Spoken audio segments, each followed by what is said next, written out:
I'm outside Hanley Market, and we're in a real crisis situation right now, because if you look at it behind us and if you go inside, you'll find that hardly anybody's in there. Indeed, looking at the 130 stores, only 18% of them are actually operational, and there's no footfall whatsoever. And the reason why we're in a crisis is because the council, the Tory-led council, is not being sympathetic to those who most need it, which are the traders that have been the heart and the soul of this city for over 30, 40 years now.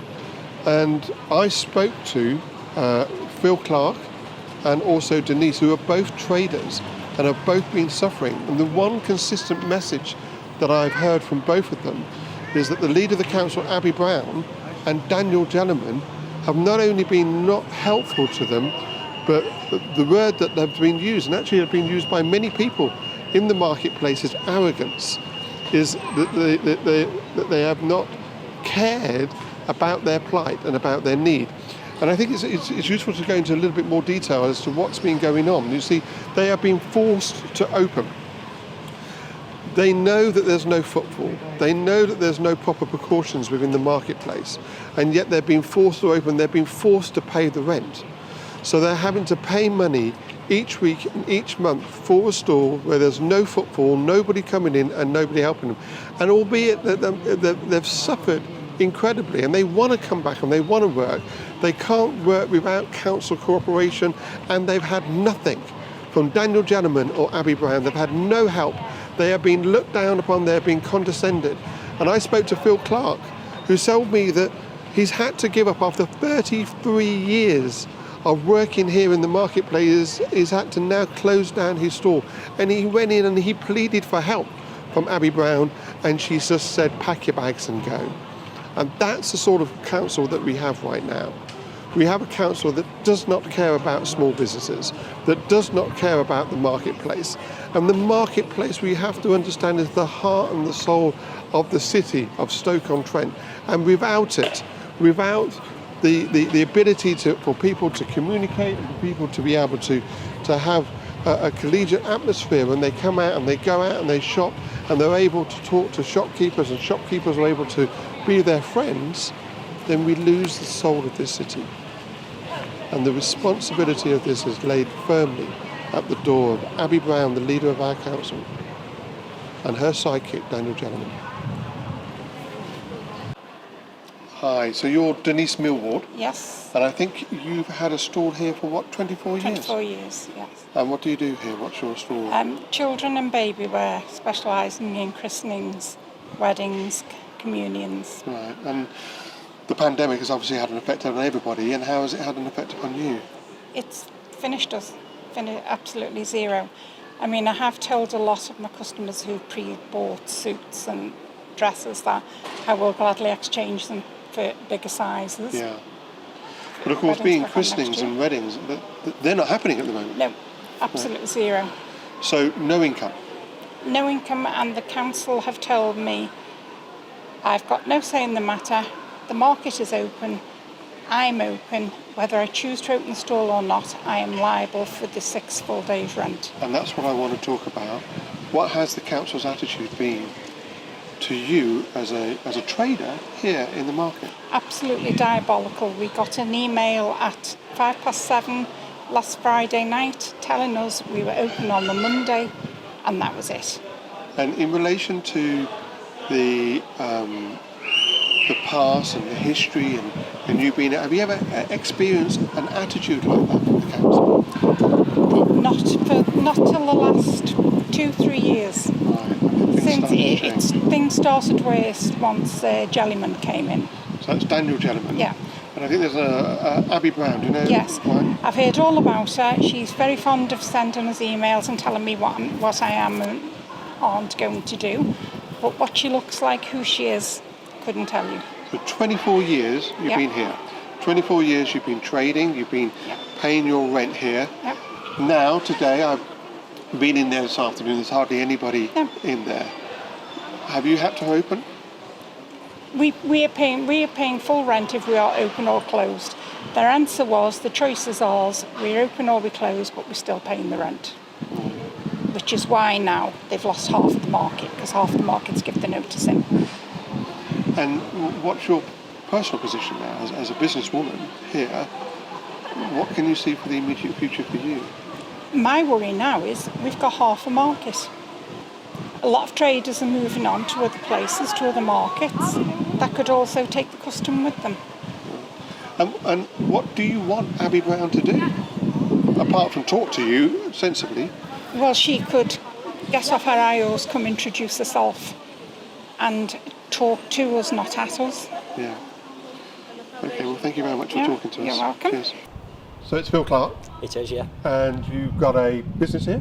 I did have. You did have? I'm just in the process of winding it up. All right, well, I want to talk about that, because what was it, your business here? What did you It's a do? butchers and delicatessens. And how long were you here for? 33 years. 33 years. So obviously the pandemic's had a profound effect upon everybody. Yeah.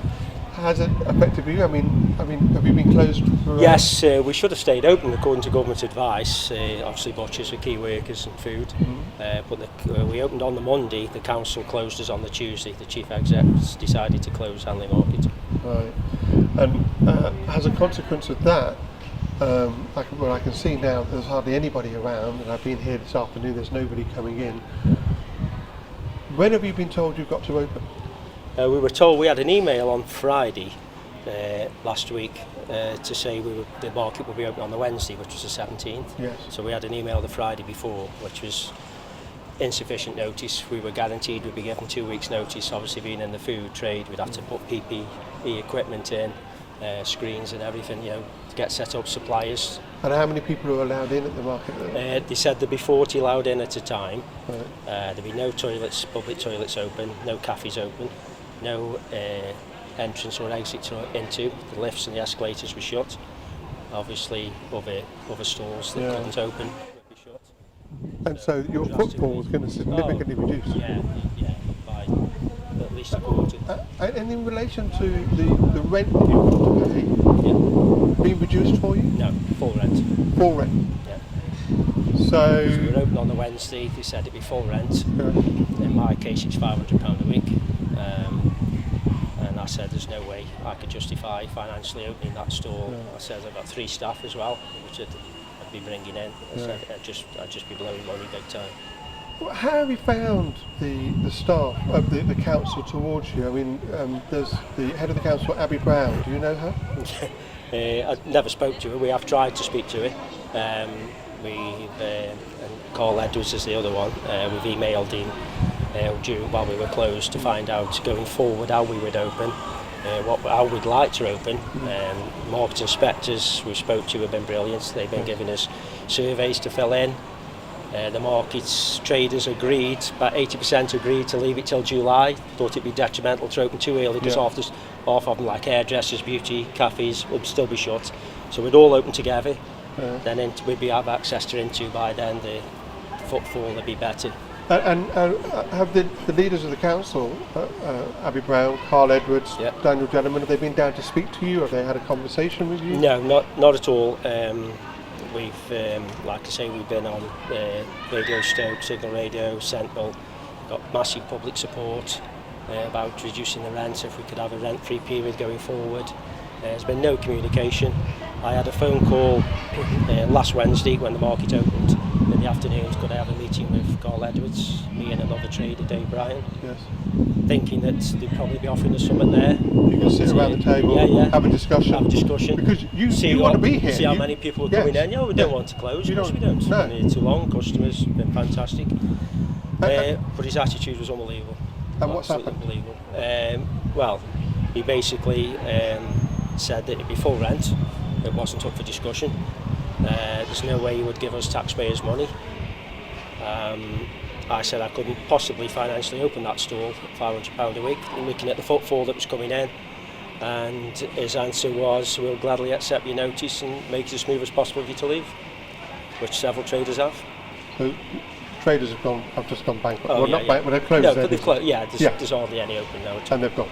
No, it'll be Abby Brown and Carl Edwards' legacy will be to close Hanley Market, the biggest one in Stoke-on-Trent, which is disgusting, absolutely disgusting. They should be ashamed of themselves. And once again, how long have you been here? 33 years. And you were asking for what, 2 months? Yeah, well, if you're a new trader, you get 16 weeks half rent. They didn't even offer us that for a new trader. Not They even didn't even give us that after being here that long. no support whatsoever. Yeah, I know, shocking, mate. Absolutely unbelievable. Well, good luck with everything, and I'm sure Hanley will be sorry to see you go. Yeah. I'll miss my customers as well, I'm afraid, but big decision to make, and it was upsetting, but it had to be done. It just financially couldn't help me. Well, thank you very much. I'll shake your hand. No, it's fine. Thank you very much. Thanks for your time. Cheers.